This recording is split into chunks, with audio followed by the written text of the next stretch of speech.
Hello and welcome to this session in which we will discuss AICPA Professional Code of Conduct rules other than the independence rule. There are other rules than independence. Now, independence is the most important and mostly tested, whether it's a CPA review course or the CPA exam.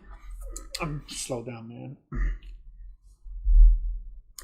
Hello and welcome to this session in which we will discuss AICPA Professional Code of Conduct rules other than independence rules. Why? Because we already covered independence. Independence is very important, that we devoted a whole session for that rule. Now we're going to discuss other rules, starting with integrity and objectivity rule. What does that mean? It means in the performance of any professional service, a member shall maintain objectivity and integrity, shall be free of conflict of interest, and shall not knowingly misrepresent facts or subordinate his or her judgment to others. Now this rule, it's very important that it applies to all members, members in public practice, members in business, and other members. What are some examples? Well, for example, you should not accept management's opinion on the uncollectible amount without independent evaluation. For example, when we looked at account receivable, we have to report account receivable net of the allowance. We should not accept the amount net of allowance unless we have an objective verification. Also, we should not endorse unsupported deduction for tax. Remember, this rule applies for both members in practice, in public practice, and member in business. So even though you work for a private company, you should maintain your integrity and objectivity as a CPA. Now, obviously, in a public practice, you have to, and in an audit, you even have to way more. Now, let's talk a little bit more about subordinating your judgment to others. Before we proceed any further, I have a public announcement about my company, FarhatLectures.com. Farhat Accounting Lectures is a supplemental educational tool that's going to help you with your CPA exam preparation as well as your accounting courses. My CPA material is aligned with your CPA review course such as Becker, Roger, Wiley, Gleam, Miles. My accounting courses are aligned with your accounting courses, broken down by chapter and topics. My resources consist of lectures, multiple choice questions, true-false questions, as well as exercises. Go ahead, start your free trial today. Integrity and objectivity means you should not subordinate your judgment even to your supervisor. If you disagree with your supervisor on a major conclusion, you should mention it. The firm should have channels to communicate this information. Procedure should enable staff to do what? To record disagreement with significant conclusion. That's part of integrity and objectivity. Also, part of integrity and objectivity is you have to be free from conflict of interest. Freedom of conflict of interest implies no relationship affecting objectivity and integrity. For example, an auditor who's also a lawyer should not represent a client. There's a conflict of interest here. You cannot be impartial as an auditor, independent, and at the same time represent the client as a lawyer. When it comes to conflict of interest, we need to be aware of something called apparent, which is a clear conflict of interest. Apparent conflict of interest might not breach rules if disclosed to the client or employer. If there's an obvious conflict of interest, sometimes if you disclose it, it would resolve the issue. For example, let's assume a CPA partner suggests assessing a website security through a firm owned by their spouse. That's a potential conflict of interest. No breach happens if the partner informed the client's management and they proceed knowingly. Now they know about the conflict and they proceed. Now bear in mind, disclosure solved this issue. However, disclosure don't override independence. So if there's any independence issue, I don't want you to think, well, maybe with independence, if we disclose it, it resolves the issue. Not at all. Disclosures don't override independence rules. Okay? This rule also applies to business members. Also, falsifying statement violate integrity and objectivity standards. That's an obvious one. There are general standard rules also that we should be following. A member shall comply with the following standards. Professional competency. Well, what does that mean? Only undertake services, work that you are capable, reasonably expect to complete with professional competency. So then don't take on work you cannot complete. And you could always hire a consultant, a third party to help you.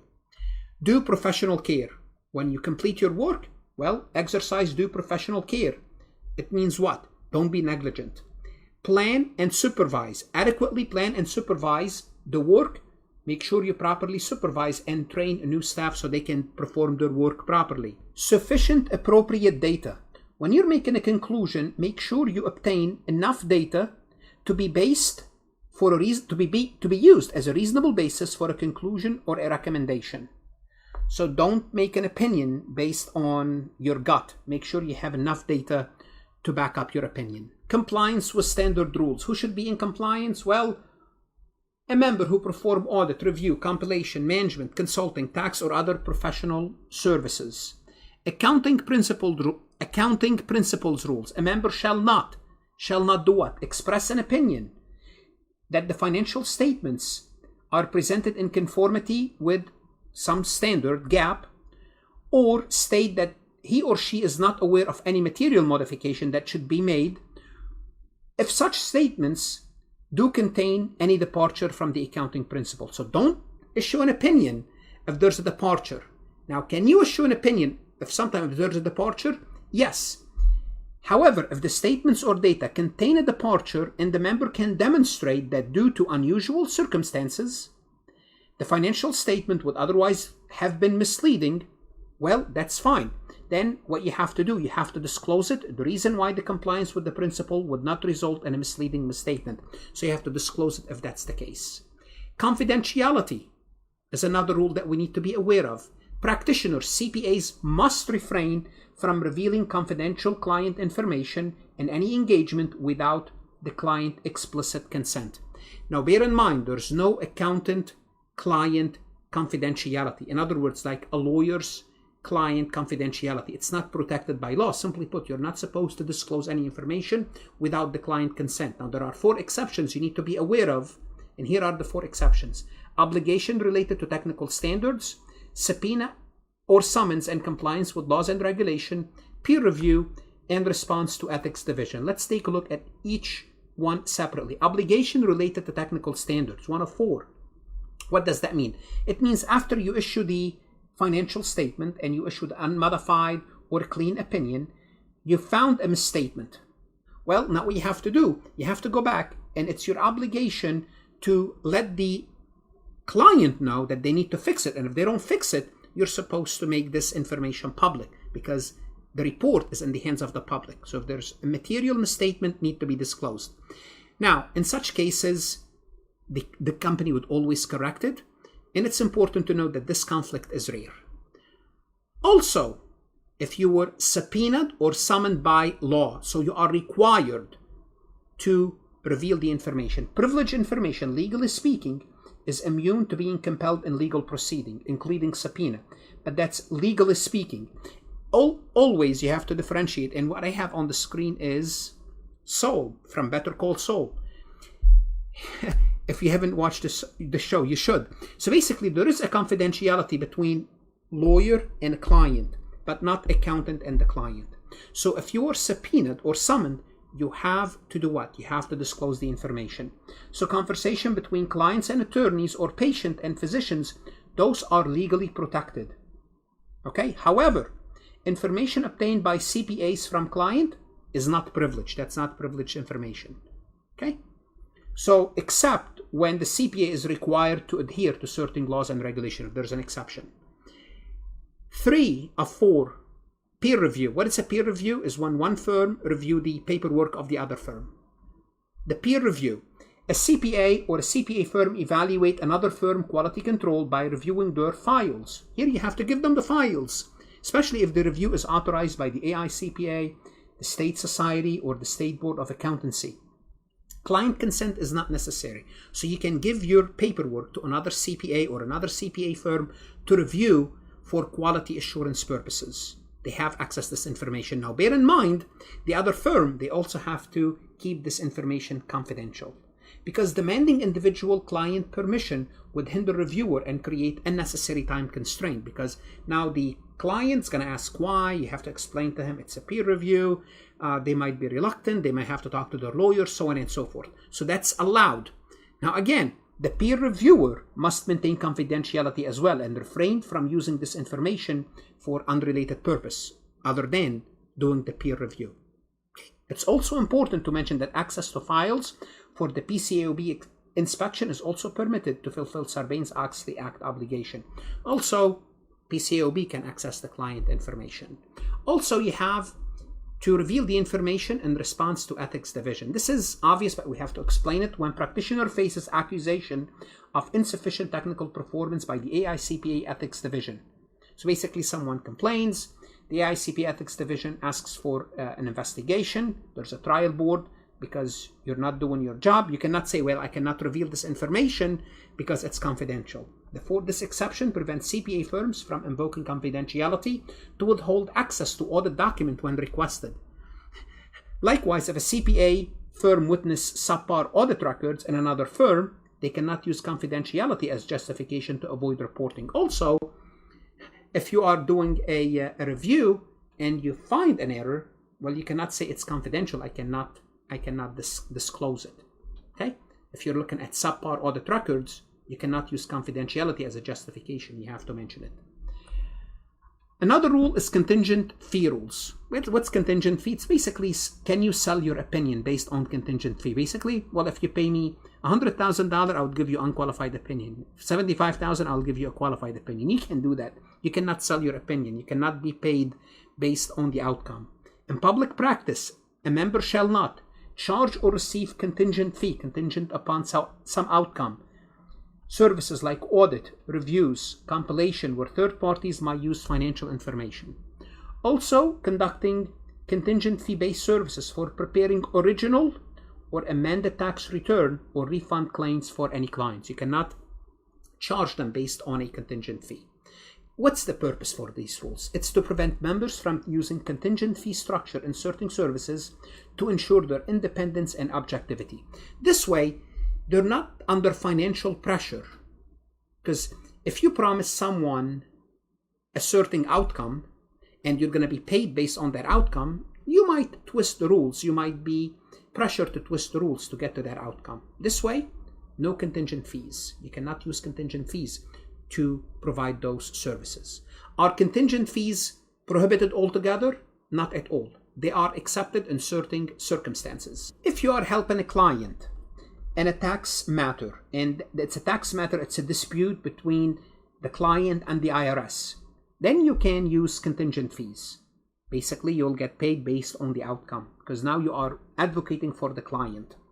Also, firms can use contingent fee for non-attestation services unless they are also providing attestation service for the same client. For example, it's acceptable for a CPA to charge a fee based on the plaintiff awarded amount or consulting fee tied to a bond issue percentage as long as no audit or attestation service is performed for the same client. That's fine. How about commissions and referral fees? What are commissions? Commissions are payment for suggesting third-party product to client or vice versa. Similar to contingent fee rules, CPA cannot receive commission from client getting attestation service. Again, why? Because it's a violation of independence and objectivity. Commissions for other clients are allowed, but they must be disclosed in writing. For attestation client is no. For other client, yes, but they have to be disclosed. Referral fees for suggesting CPA services aren't commission and have no restriction, must be disclosed in writing. Those referral fees must be disclosed. How about advertising and solicitation? We're back to Better Call Saul. Okay. To promote professional conduct among CPAs, the regulation forbid advertising or solicitation that is false, incorrect, deceptive, or misleading. And, if you watch Better Call Saul, although he's not an accountant, he's a lawyer, but he uses incorrect, deceptive, and misleading advertising when he started his career, and he kept using this throughout his career. Unfortunately, we don't have a show for accountant. Maybe we should email Netflix and ask them for a show. Solicitation involve methods CPA firms use to attract client beyond those approached by them directly. So what is solicitation? Is when you try to sell your services to customers, to potential customers. This includes lunch meeting to explain services, tax law seminars, and online advertising. Advertising is a specific form of solicitation. When you advertise, you're trying to get clients. That's the whole purpose of it. What are some no-nos in solicitation? You can't do that. Create false or unjustified expectation. For example, you cannot imply in your advertising that you have the ability to influence court, government agencies, or official. So, you come with us, we can help you. We know people inside the IRS. You can't say that, or we have inside information. You can't say that. Intentionally underestimate fees. You cannot underestimate fees to bring the client, then try to upsell them. You cannot do that. Simply put, don't mislead in your advertising and solicitation. That's basically the main idea. Form of organization and name rules. Form of organization, we talked about this. How LLP, LLC. How do you form the organization to practice as a CPA? It all depends on your state. Name rule. Okay, using a misleading firm name is prohibited. Like, what's a misleading firm name? Again, we're back to Better Call Saul. For example, CPA, your name and associates, and really you have no associate. So don't inflate yourself. Don't inflate your size. If you're a sole proprietorship, one person, then act as one person. Now in Saul, he uses his brother's name, who is a famous attorney, to advertise his business. The firm name of a successor can include past owner's name. That's fine. There's a limit on that, but you could use it at least for several years. A firm cannot label itself members of the AICPA unless all CPA owners are also members. Now, non-CPAs like IT specialists, data analysts, attorneys can also hold ownership in a firm. And that's happening these days because CPA firms, they need specialists like an IT specialist, software engineer, programmers. But CPAs need to have the majority of the financial interest, which is what? More than 50% need to be owned by CPA. And obviously CPAs must oversee all financial statement services and make sure they are in adherence with relevant standards. Act discreditable rule. So don't do anything that's going to discredit the profession. It's important for every CPA to act in a professional manner. The AICPA bylaws offer clear guidelines for identifying those acts. Like what? According to the bylaws, AICPA membership can be terminated without hearing for a certain criminal conviction. If you're committed a crime that's punishable by 1 year in prison, willful failure to file the required tax return, filing false fraudulent income tax return, and adding in the preparation of false tax return. So notice, they take the filing of the tax return pretty seriously, that you discredit the profession if you don't comply. Other forms that could discredit the profession: failure to return records to client for payment. Well, if you have a disagreement with the client, take them to court. Don't hold the record as a hostage. Failure to follow applicable standard without disclosing non-compliance. You're not following the rules. Negligence in preparing financial statements or record. If employment terminated, you take or retain firm copies or company copies. Disclosure of confidential information without the client consent, or, meeting one of the exceptions, the 4 exceptions that we talked about. Marketing someone qualification in a way that's false, misleading, or deceptive. Don't do this. Don't do those. Let's take a look at a multiple choice questions from Farhat lectures. Which of the following statement is correct under the rules and interpretation of the AICPA Code of Professional Conduct? So there is one correct statement. So it's easy to spot when you're looking for a correct. You should be able to easily eliminate the incorrect one. Let's start with D. The integrity and objectivity rules does not apply to members in business. Oh, wow. So if you are a CPA working for a private company, you don't have to have integrity and objectivity. Wow, not at all. Integrity and objectivity applies to all members, whether they are in business, in public practice, or other members like in education, not for profit. So D is out. That's an easy choice to eliminate. Let's look at A. Audit staff members should subordinate their judgment to supervisors on the audit. Should they subordinate their judgment? No, they should not. They should listen, they should communicate, they should inquire, but they should not subordinate their judgment. If they see something wrong, they should mention it, and they should make sure they are heard. So A is not right because that's part of having integrity and objectivity. No, we're down to B and C. Freedom from conflict of interest means the absence of relationship that might interfere with objectivity or integrity. Well, freedom from conflict of interest. So you don't have a conflict of interest. It means there's an absence of relationship that might interfere with objectivity and integrity? I would say yes. Free from conflict of interest means there's nothing interfering with objectivity and integrity.